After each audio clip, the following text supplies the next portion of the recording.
Ahoj, dneska se zrychleně podíváme, jak si vyrobit pěkný designový prkínko do kuchyně. Špalíková konstrukce, kombinace dubuk. Otočíme si to kontaktníma plochama, který budeme lepit. Stáhneme, protože budeme nanášet lepidlo, tak aby se nám to nedostalo na plochy, na které nechceme. Tak, používáme D4, která je odolná vůči vodě, drží jako blázen. Pěkně rozneseme rovnoměrně, rozhodíme a už si skládáme pěkně do připravené mozaiky, ať se nám to líbí. Železo na stažení, ať nám to pořádně drží. Pak jsme si to samozřejmě obrousili a teď už strháváme hrany, ať se nám mamka nefikne.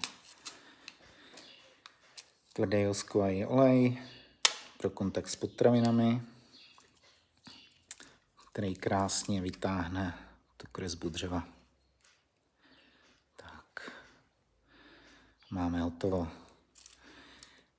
Tak, dejte odběr nebo následujte na Instači, příště si o jedno zasoutěžíme.